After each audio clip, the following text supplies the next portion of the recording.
tell you, ladies and gentlemen, to say, I suspect that there is some agreements that were made when it comes to immigration in these countries. And I'm not only talking about in Africa, but I'm also talking about like all over the world. All right.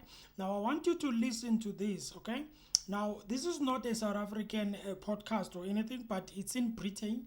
But it's very important for you to understand, guys, that sometimes, when we speculate things, we may speculate them, but I can tell you sometimes it does happen that they are actually true. I want you to listen to this, right? The title of this video, and I will put the link also in the description if you want to watch the whole thing. It says, what the Prime Minister secretly told me about migrant explosion. Yeah. Okay? Let's just take a listen. Please like the video. Like the video. I'm trying my best to bring the best here. Okay? And I'm trying my best to say the best. Alright? Anyway, why am I looking there?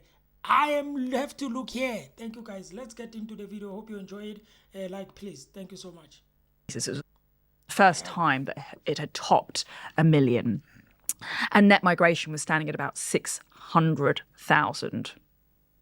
Compared to 2019, when we had the general election, it was at about 290, 300,000. It had almost doubled in quite a short space of time. And that was under Boris, it was under the Conservatives. I remember seeing that ONS report and being horrified. I thought we had a manifesto pledge in 2019 to cut immigration. I had voted and campaigned for Brexit in 2016 because I wanted less immigration. The 2015 manifesto under David Cameron had promised less migration. And here we are with record levels. This is going badly wrong. I went into the Home Office as Home Secretary later that year in the autumn. And I went with this crisis very much at the forefront of my mind. I spoke to the Prime Minister, Liz Truss. I spoke to then Rishi Sunak. And I said, listen, we've got a crisis. The numbers are out of control. We've got a real opportunity to fix this. Say we've got 18 months or 24 months until a general election. We can, post-Brexit, actually bring the numbers down quite quickly. You just need to give me the green light. I'm Home Secretary. I've got a great team of people at the Home Office who are ready and raring to go to exercise our new powers on our points-based system. And there's so many things that we can do. We can raise the salary threshold, which would quite quickly bring down the number of work visas. We could restrict the number of universities or student visas. So many things. I had a great plan. Liz Truss didn't want to do it. Rishi Sunak didn't want to do it. Why? That's what your question is. Why? And despite months of pleading, banging my head against the brick wall, begging, chasing the Chancellor down a corridor to try and get some agreement on this, I was basically rebuffed and blocked by the Cabinet on this proposal. I couldn't do it because the Prime Minister didn't want to do it. Why didn't Prime Minister Rishi Sunak want to cut immigration? He believed that more migrants into the country was good for the economy. And I'd have that conversation with him on a regular basis. He would say, well, Suella, you want to cut migration by 300,000? And I'd say, yes, and I can do it pretty easily. He'd say, well, that's going to affect GDP, according to the OBR, and therefore I won't be able to cut taxes. And it's a very binary choice. So if you're asking me to authorise a reduction in immigration, it's going to harm the economy, and I'm not prepared to do that. I would vociferously challenge that view. I would say, well, the OBR is wrong. It's not right that more immigrants into the country has resulted in increased economic growth, because for the last decade, we've had increased migration and we've had sluggish growth. It's also not right that the number of workers coming into the country are largely low wage, low skilled. When they're high wage and high skilled workers, they might contribute to the economy. At low wage and low skilled migrants, which is what the majority of workers coming into the country are, they depress wages. They put pressure on our public services. They are actually a net cost to the economy because of their use of social services. And they put pressure on housing and house prices. So this is actually a net cost. It's not a net benefit to the economy. He just couldn't agree with me The Treasury wouldn't agree with me. The OBR, the Office for Budget Responsibility, wouldn't agree with me. And so I was a lone voice fighting a losing battle around the cabinet table. And lots of people asked me, oh, you were Home Secretary, why couldn't you stop the boats or stop migration? That's not how our government works. You could be the most charismatic, wisest cabinet member, the perfect cabinet member with a great, sparkling, beautiful plan. If the Prime Minister doesn't authorise your plan, it ain't going to happen. And so ultimately I was blocked by the Prime Minister and the Cabinet, who didn't want to deliver my plan to cut migration. So that is why immigration rose and got out of control in the last few years of the Conservative government. I did manage to eke out a few, because of my constant nagging. He did eventually relent. And so in the May of 2023, Rashid was fed up with me and he said, okay, well, I'll give you a few changes. So we did get a few changes through. And that did actually lead to a consequent fall in immigration, but it was all too little too late. Much more needed to be done. It needed to be done far sooner in the parliamentary cycle. And the reason it got out of control is because there was a flawed belief running through the Conservative Party, which was more immigrants into the country is necessarily a good thing. I fundamentally disagreed with that. It's a blind ideology. Now, I want you to notice that she's not talking about illegal, right? She's not talking about illegal. She's talking about legal immigrants. That means she's talking about people that are in that country or in Britain lawfully. Okay, they've got papers and everything, okay? And she wanted to cut that down. They blocked her under the impression or under the belief or under this narrative that says more migrants that come into the country, actually, if you cut that out, and then it means that you are going to actually affect the GDP. That means, according to whoever that actually comes with this thing of saying more migrants, more better economy. One thing that I am tending to believe, that when they want to do something, right, that is going to suit them. It could be suiting them personally, that means they are benefiting somehow. Okay, and I'm speaking around the world, and then they will create a narrative to say we are going to tell them 1, 2, 3, and we have to make it in such a way that when they look at it, it will look like as if like that is actually true. I'll give you an example. In South Africa, you remember when Mr. Trump was saying that there are problems in South Africa and everything, so they are doing an investigation and stuff like that, right? And then he spoke about, they came back, and then there was you can call it in a South African context, a inquiry or sort of like scrutinizing people that were in charge of certain things, right?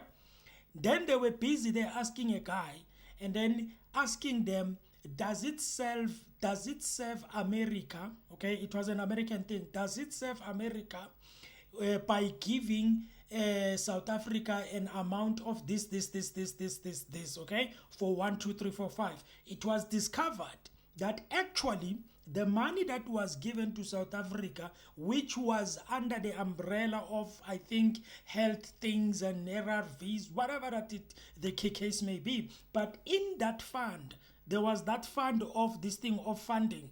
There's some nasty things there. I don't want to mention names here and say things, okay? But it was actually financing something that was not supposed to be financing, which according to some of us, it was a nasty thing to finance. You see, so it means that whatever that they will want to do, whatever that they will wish to do, that is going to satisfy them, that is going to satisfy their needs, their fleshly and whatever last needs, they will always come up with an umbrella to say this fund is for 1, 2, 3, but inside that thing, you will find out that actually it's not only for that thing that they put in front as a positive thing. In the background, you find out that it's also funding some nasty things, okay? I also believe that with the migration thing, I believe that somewhere, somehow, there was agreement to say we are going to do it this way, and the reason why we are doing this is because of 1, 2, 3, 4, 5. Do you think that the Prime Minister, I don't know whether it's a Prime Minister that actually blocked her from implementing the idea that she had? Don't you think that he was just saying no, we are not just going to do it? No, I believe it was deeper than that. It was deeper than that. It's either he was told not to mess up with that, it's either he was told, no, you can't do that because there are people that are benefiting. And when she was explaining in terms of how many migrants there were there, she was like 600,000 something, and then it doubled, I think, over the years. In 2019, it was actually 600 and something, then it doubled. In South Africa, in South Africa, South Africa. Do you know how many migrants do we have? Immigrations that we have. Oh, guys, it's not normal. There is no way it can be more normal. And if you see that as normal, and some of you, I know you will come and say, yeah, that's why your economy is standing. There's no economy standing, yeah? Please, don't tell us that it's because of you, okay? Now, in South Africa, like I remember Mr. Matunjwa was actually mentioning the fact that it was 20-something million immigrants in South Africa, and you are telling us that is normal. I can promise you guys, somewhere, somehow, there's nothing that can go out of hand like this, and then you think it's just a thing that they just allowed. Nah, something is just up. But anyway, one day there's gonna be an inquiry. One day there's gonna be some exposure, some big exposure when it comes to this thing of immigration, and we will not be pleased, and we will not be happy when we find the truth. I'm telling you right now. Let me just go on. I don't know if she's finished because I wanted to just talk about that. Let's see if blind idea. It's so interesting to hear from you, because it's pretty much the first time I've heard anyone who was inside say this, because everyone goes, I don't know why we couldn't do it. And I say, was it because you thought erroneously that it was good for the economy, all of this immigration? And they say, like Liz said, it was just the deep state. You can't change anything, civil service and all of that. No, it was. I'm not one of those politicians who blames the civil servants. So there were some civil servants who were obstructive on some issues, but on legal migration, as I said, we had come out of the European Union. Previously, when we were members of the EU, we couldn't have controlled inward migration because we were subject to free movement of people, one of the founding principles of the European Union. Post-Brexit, we came out, Boris got Brexit done, so we came out in 2021. And then we had the levers at our disposal. And this was my point to the Prime Ministers. I would say, listen, the boats, I know you're very concerned about the boats. I'm really concerned about the boats. It's a crisis. But fixing the boats is really, really difficult. Stopping the boats is really, really hard. We will have to pass laws, and that's going to be very difficult with our own party, with the Lords. It's a very long process. We have to take into account the human rights aspects of it, which are very obstructive. We have the Strasbourg Court, the European Court of Human Rights, which is getting in the way. There's a lot of forces against us. We can give it a good go, and if you're not willing to, leave the ECHR, which we'll come on to later, it's going to be almost impossible to do it. Contrast that with the legal migration. This is what I would say to the Prime Ministers. We've got an open goal on illegal migration. We don't need to pass a law. We don't need to worry about the lefties in the House of Lords who will block us. We don't need to worry about human rights courts or judges. We don't need to worry about NGOs and charities trying to stop us in courts. You just need to, Prime Minister, give me, the Home Secretary, the authorisation, and I will literally go and kind of almost press some buttons. It's very, very simple process. Implement some measures which would then have a benefit and a tangible benefit that we could feel quite quickly in terms of bringing the numbers down. And then when you do have to go back to the electorate at the next election, you might have failed on the boats, but you will be able to tell the British people, when I had the power, I managed to bring down immigration. Now, give me more powers, give me a mandate to do the same with legal migration, you would have something to demonstrate to the British people that you could be trusted on immigration. So there was a political incentive for the previous Conservative prime ministers to do something on legal migration, because it would have given us some results to actually, evidence to the electorate. As it turned out, because my efforts were blocked and rebuffed and I was outnumbered in the cabinet, we went back to the electorate with unprecedented levels of net migration. And all trust has been broken with the British people. We can't be trusted at the moment on immigration because we made promises for the best part of 10 years. We roundly broke them, and people see that as a betrayal. Yeah, I spoke to Matt Goodwin yesterday, and he was saying he's very in reform, and he was saying the same thing. The trust is gone, and it makes it very difficult for the Tories now. And I sort of said, well, yeah, I get that, but isn't it a little bit like a football team? Because, they get relegated under bad management or whatever, and, they still had a few good players and things. And then now they're back and they've got a new manager. But it's difficult because the trust is, as you say, it's gone. And by the way, I agree. I've been saying this for a while about this. The stop the boats thing is a little bit of a red herring. It's very important to stop, but the legal migration is so much higher than that, and it's completely changing the face of the country. Yeah, in terms of numbers, the legal migration problem is the biggest crisis facing our country. The boats is, that is also unique in its scale and nature as well, because whilst the numbers are smaller, the fact that over 1,000 people a day are breaking into our country, coming here illegally, we don't have eyes on many of these people. Many of them abscond, and then we lose them into the country. Many of them will pose a public safety risk, a national security risk, and you're not a serious country if you don't know who is coming into your country. So that is, that's a multifaceted problem, harder to solve, and it's a very visible sign of state failure. We can't even control our borders. The British people deserve a lot better than what they're getting. Do you think the first thing that you would actually weigh or measure the success of a country, I believe, is firstly controlling your borders. That means you know who is coming in and you know who is coming out. Simple as that. It starts over there. It starts there, ladies and gentlemen. Okay? And it seems like it's a worldwide problem. It seems like like it's going all over the place. It's happening everywhere. I don't know who opened the tap. It's like, okay, let's open now. Boom.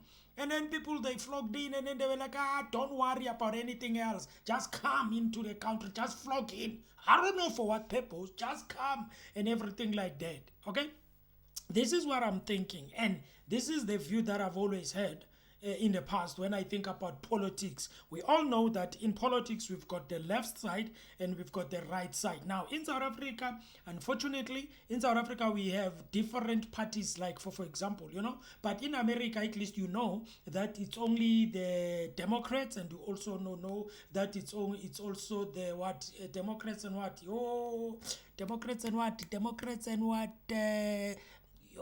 I forgot the Trump one. It's what? But one thing I know is that the Democrats, because they are so obsessed with rights, obsessed with giving everyone in the world to be just accepting everything because it's in the rights, right?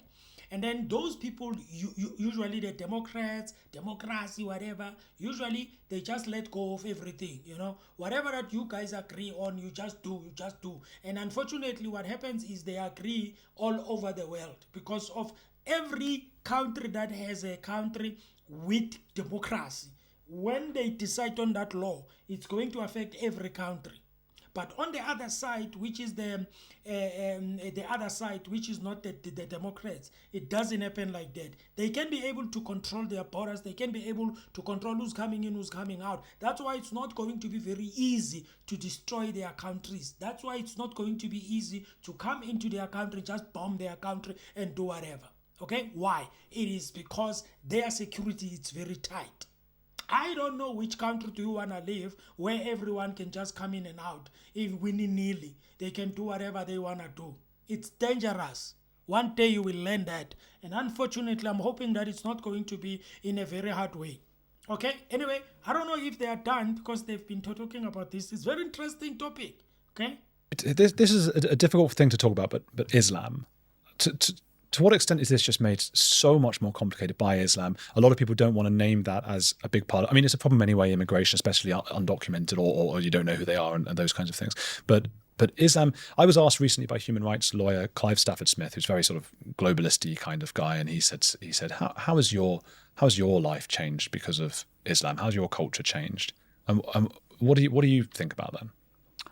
Well, if you look at inward migration, particularly illegal migration, a large portion of the illegal arrivals are coming from Islamic countries, Afghanistan, Iraq, Iran, and some of these people will be Islamists. Some of these people will be extremists. They will hold values which are totally at odds with British values. I use the term a lot, even though I'm not quite sure what it means. Okay, we will stop here, guys. You can go and watch the whole video. They still continue talking about that, but I just wanted to just highlight that part over there. Okay, and it's very important, ladies and gentlemen, that every time you are thinking about, or you are talking about a topic, or you are thinking about a topic, or you've got a view on a topic, please be objective. Don't be looking at things because your party is favoring that thing, your party likes that thing, your party is pushing that thing, and then you just have that view just because they follow that view. All right? I can promise you right now, there are a lot of people that don't get this thing of immigration the way it's happening. Even in those parties that support immigration, there are people in there that don't agree with it. But unfortunately, because they are in those parties. Anyway, thank you for watching. We were watching from a channel called Andrew Gold. There is something there where it says here text, so you can find it on YouTube. Okay, so you can watch the whole thing.